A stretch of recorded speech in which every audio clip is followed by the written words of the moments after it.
बिस्मिल्लाहिर्रहमानिर्रहीम। अस्सलाम वालेकुम। हम बात करेंगे आज शहबाज शरीफ के ख़िलाफ़ लाहौर हाई कोर्ट में दरख्वास्त पर समाअत थी। ये दरख्वास्त ज़मानत है और ये अबूरी ज़मानत है, इंटरम बेल है, प्री अरेस्ट बेल। और ये जो आमदन से ज़ायद असासा जात केस है उसके अंदर मुलज़िम ने जब इसके ख़िलाफ़ गिरफ़्तारी का हुक्मनामा जारी हो गया था और इनके घर का घेराव कर लिया था और घर के ऊपर छापा मारा था नैब ने, उस वक्त मुलज़म शहबाज शरीफ ने दरख्वास्त ज़मानत फ़ाइल की थी। लाहौर हाई कोर्ट से दरख्वास्त ज़मानत इनको मिल गई थी। उसके जब दरख्वास्त ज़मानत इनकी मंजूर हो जाती है, इंटरम दरख्वास्त जो ज़मानत की थी, उसके बाद इन्होंने क्या किया, मुचलके जमा ना करवाए। मुचलके जमा ना करवा कर अदालत ने इनके ऊपर गुस्सा जब किया और अदालत ने जब इनकी ड्रामेबाजियों को के ऊपर अदालत ने नाराज़गी का इजहार किया था, तो तब जाकर इसने मुचलके जमा करवाए थे। मुचलके जमा हो गए तो फिर ये कोरोना वायरस का बहाना लेकर आ गए।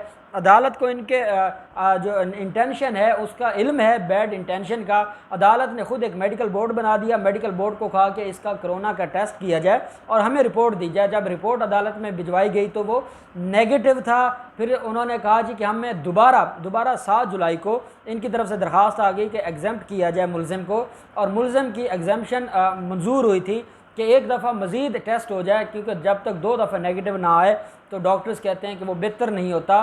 तो दोबारा इनको 7 जुलाई से आज 16 जुलाई के लिए टाइम मिला था और आज इस केस की समाअत हुई है। ये रेगुलर लिस्ट जो कि काज लिस्ट है अदालत की, उसके 25 नंबर पर यह केस आज लगा हुआ था, शहबाज शरीफ वर्सेस चेयरमैन नैब एटसेट्रा। और इस केस की समाअत की है मसूद आबिद नकवी साहब की सदारत में। ये 2 रुकनी बेंच था और उनके साथ सरदार अहमद नईम साहब थे।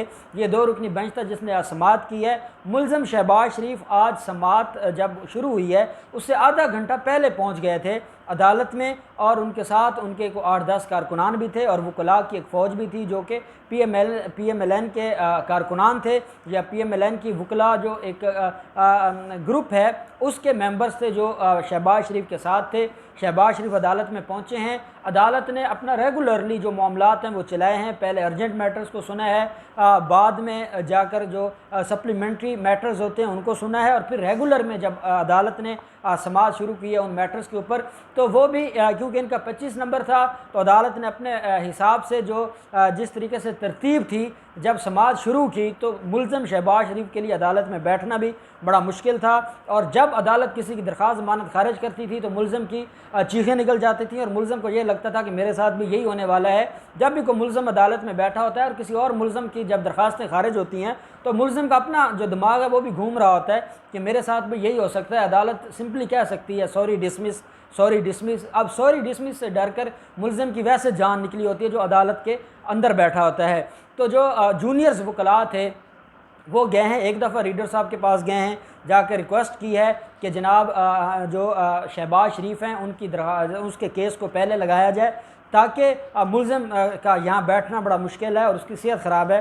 तो रीडर जो थे अदालत के उन्होंने कोई घास नहीं डाली और उन्होंने कहा कि तरतीब के साथ ही चलेगा।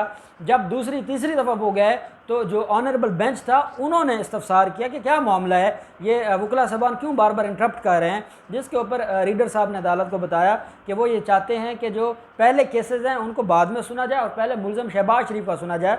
तो अदालत ने कहा कि हमारे लिए सारे मुलज़िम बराबर हैं और जो भी मुलज़िम होता है उस मुलज़िम को उसी तरीके से ट्रीट किया जाता है जैसे बाकी मुलज़िमों को ट्रीट किया जाता है। और मियाँ साहब हमारे अपोजिशन लीडर हैं, उनके लिए इतना काफ़ी है कि वो अदालत में बैठे हैं। मुलज़िमों को अदालत में कोई नहीं बैठने देता, वो बाहर खड़े होते हैं और जब बारी आती है वो अदालत में पेश होते हैं। बस ये कहना था कि वो मुलज़िम शहबाज शरीफ अपनी सीट से खड़े हो जाते हैं और ये कहते हैं कि जनाब नहीं, मैं माज़रत करता हूँ, जब अदालत चाहेगी हम उस अपने केस को सुनवा लेंगे। जब इनके केस की बारी आती है तो मुलज़िम शहबाज शरीफ कटहरे में खड़े हो जाते हैं। अदालत कहती है मुलज़िम हाज़िर है, अदालत को बताया जाता है मुलज़िम हाज़िर हैं। उसके बाद अदालत पूछती है कि हाँ जी बहस करें। नैब के वकला आज बिल्कुल तैयार होकर आए थे और नैब का 4 रुकनी पैनल था, सीनियर जो प्रोसिक्यूटर्स थे उनके ऊपर मुश्तमिल, और नैब आज उस केस को प्रोसीड करने के लिए अपने सारे डॉक्यूमेंट्स लेकर आया था और नैब की पूरी टीम मौजूद थी, नैब का इन्वेस्टिगेशन ऑफिसर मौजूद था। तो नैब ने कहा जनाब हमें इजाज़त दीजिए, हम पहले बहस करते हैं, क्योंकि मुलज़िम का वकील एक दफ़ा बहस कर चुका है।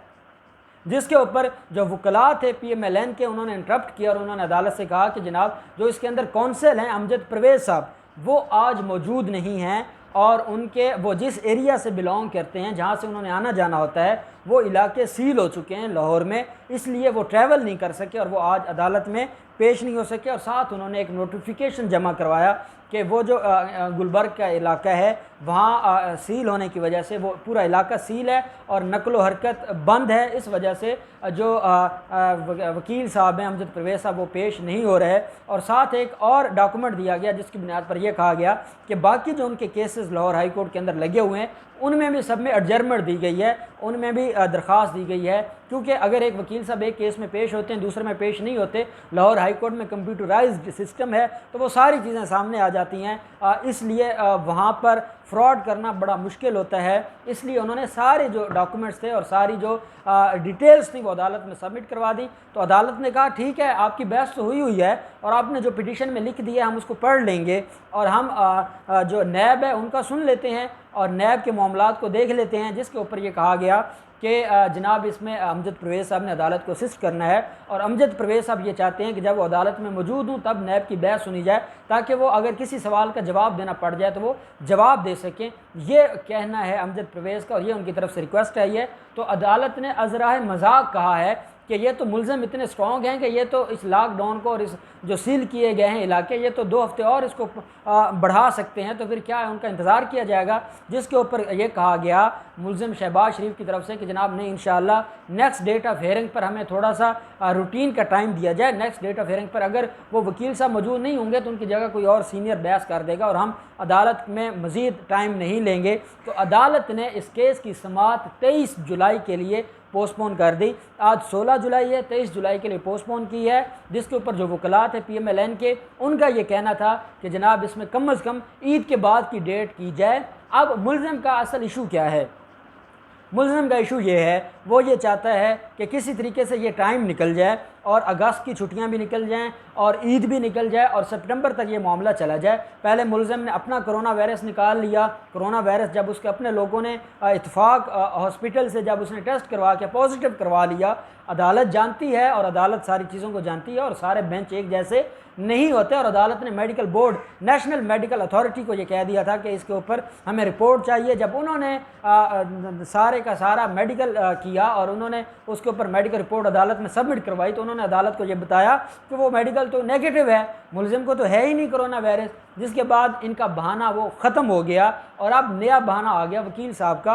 और ये हाई कोर्ट है, यहाँ ज़्यादा बहाने नहीं चलते। मैं आपको एक बात गारंटी से बता रहा हूँ कि हाई कोर्ट में ज़्यादा बहाने नहीं चलेंगे। अब मैक्सिमम आज की इनको तारीख मिल गई है, 23 जुलाई को अदालत हर हाल में इस केस को डिसाइड कर देगी और 23 जुलाई को अब मुल्ज़िम शहबाज शरीफ जेल में चला जाएगा और मुल्ज़िम शहबाज शरीफ की ये जो ईद है, ईद उल अज़हा, ये जेल में गुजरेगी। और जो इनके ख़िलाफ़ नई इंक्वायरियाँ शुरू हो गई हैं, जो रेविंड में इन्होंने मुख्तलिफ रोड्स बनवाए हैं, अपनी ज़मीनों में इन्होंने सरकारी पैसों से रोड्स बनवाए हैं, वो एक नई इंक्वायरी शुरू हो गई है। एक इनके ख़िलाफ़ रायविंड के महल और रायविंड के आसपास जो 4000 कनाल की जगह है जो कि मुल्ज़िम शहबाज शरीफ, मुजरिमा मरियम नवाज़ और मुजरिम नवाज़ शरीफ के नाम पर है और उनके ख़िलाफ़ एक इंक्वायरी शुरू हो चुकी है जिसमें यह कहा गया है कि इन्होंने तब के जो LDA के चीफ थे उनसे और तब के जो कमिश्नर थे उनसे मिलकर वो जो इनकी अपनी ज़मीनें थी उनको इन्होंने रेजिडेंशियल एरिया का दर्जा दिलवा दिया है, जिसकी बुनियाद पर उन जगहों के रेट बढ़ जाते हैं, सरकारी रेट। और उस बुनियाद पर ये इतने ज़ालिम लोग हैं कि कैसे ये सरकारी मामलात को अपनी मर्ज़ी से देखते हैं और अपने मामलात को देखते हैं। और अब असल इसमें जो होने वाला है वो ये है कि मुल्ज़िम शहबाज शरीफ के ये इल्म में है कि वो एक इंक्वायरी में अंदर जाएंगे, अभी वो इंक्वायरी कंप्लीट नहीं होगी, अभी उसमें दरख्वास्त ज़मानत मंजूर नहीं हुई होगी कि दूसरी इंक्वायरी आ जाएगी, दूसरा रेफरेंस आ जाएगा, उधर आशियाना हाउसिंग स्कीम में सज़ा होने वाली है वो आ जाएगी। अब जो रमज़ान शुगर मिल है उसमें फ़र्द जुर्म लग जाएगा, वो मामला आ जाएगा और ये सारे मामले इकट्ठे हो जाएंगे और मुल्ज़िम के लिए फिर जेल से बाहर आना लंबे अरसे के लिए बड़ा मुश्किल हो जाएगा। और वो जो ब्लैक मेलिंग है बतौर अपोजिशन लीडर वो भी ख़त्म हो जाएगी। और अगर मुल्ज़िम को सज़ा हो जाती है तो मुल्ज़िम 5 साल के लिए इलेक्शन लड़ने के भी अहल नहीं होगा, जैसे मरियम नवाज़ को इलेक्शन नहीं लड़ने दिया गया। और ये आर्टिकल 63 है कॉन्स्टिट्यूशन ऑफ पाकिस्तान का और 63 आर्टिकल का सब आर्टिकल है H। आर्टिकल H में ये कहा गया है कि जब किसी शख्स को अदालत से सज़ा हो जाती है तो वो 5 साल के लिए डिस्क्वालीफाई हो जाता है।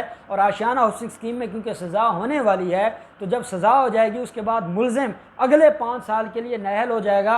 और जो उसने ख्वाब देखा था शेरवानी पहनने का, जो उसका ख्वाब बेचारे का 1986 से लेकर 2020 आ गया, उसका ख्वाब अभी ख्वाब ही जा रहा है। और उसने कितनी शेरवानी, हर साल वो एक नई शेरवानी बनवाता है, वो ख़राब हो जाती है, वो फिर किसी गरीबों को दे देता है जो रोडों पर बैठे होते हैं भीख मांगने वाले, और फिर एक नई शेरवानी बनवाते हैं और वो फिर ज़ाया हो जाती है। और वो शेरवानी बेसिकली भिखारियों के काम आती है, और ये शेरवानियाँ बनाता रहेगा। वो शेरवानी कोई वज़ीर आज़म नहीं पहनेगा, वो भिखारी ही पहनेंगे। और इस तरीके से उनके मामलात चलते जा रहे हैं। और उनके मामलात जो लाहौर हाई कोर्ट के अंदर और बाकी अदालतों के अंदर इसी तरीके से पेंडिंग होते जा रहे हैं। और अब मामला ये है कि लाहौर हाई कोर्ट अब इनको रिलीफ नहीं देगा, और इनको जो असल इसमें अहम बात है वो ये है कि इनकी दरख्वास्त ज़मानत खारिज हो जाएगी। और ये उससे बचने के लिए झूठ बोल रहे हैं, उससे बचने के लिए ये ड्रामेबाजी कर रहे हैं। जब अदालतों का डंडा आता है तो वो ख़ुद अपनी बीमारी छोड़कर भाग गया है और अदालत में पहुंचा है। तो जब अदालतें काम करने पर आ जाएं तो उनको कोई रोक नहीं सकता। अब देखते हैं कि 23 जुलाई को क्या कार्रवाई होती है, क्या उसके ऊपर मज़ीद प्रोसीडिंग्स होती हैं। जो भी डेवलपमेंट होगी हम आपके साथ शेयर करते रहेंगे। अल्लाह पाक पाकिस्तान का हामी और नासिर हो। बहुत शुक्रिया। अल्लाह हाफिज़। पाकिस्तान जिंदाबाद।